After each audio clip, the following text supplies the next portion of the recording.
புரியுது, எனக்கு உங்கள் மைண்ட் வாய்ஸ் புரியுது. எதுக்கு இங்கே நின்று ரோட வீடியோ எடுத்துகிட்டு இருக்கேன்னு பார்க்குறீங்களா?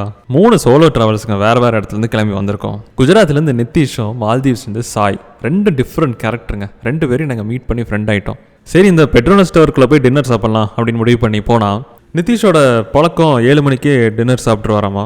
ஆனால் நம்ம அப்படி இல்லைல்ல, 7:30 மணிக்கு தான் டீயே குடிப்போம். சரி 2 கிலோமீட்டர் பையா நடந்தே போவோம் அப்படின்னு சொல்லிட்டு நானும் சாயும் நடக்கிறோம். அது வந்துகிட்டே இருக்குது. ஒரு வழியாக ஒரு 8:30 மணிக்கு ஒரு 1.5 மணி நேரம் லேட்டில் பேக் கேட் ரீச் ஆகிட்டோம்.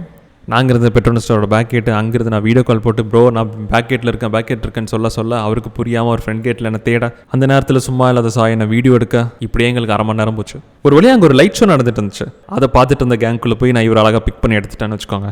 சரி, இவ்வளோ நேரம் வெயிட் பண்ணி சாப்பிட்றாரே, கண்டிப்பாக அந்த ரெஸ்டாரண்ட் ஓர்த்தாக இருக்கும், ஒரு சூப்பரான ரெஸ்டாரண்ட் கூப்பிட்டு போகிறேன்னு பார்த்தா, போய் பார்த்த எங்களுக்கு தான் தெரியும் அது சரவண பவன்.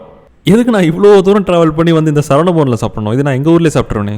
ஓகே ப்ரோ, நீங்கள் இங்கே சூப்பராக உட்காந்து சாப்பிடுங்க, நாங்கள் நேராக வெளியே போய் குதிக்கிறது தாவறதுன்னு நிறைய வறுத்து வச்சுருப்பானுங்க, அதை தின்னுட்டு வரோம் அப்படின்னு சொல்லிட்டு நாங்கள் கிளம்பிட்டோம்.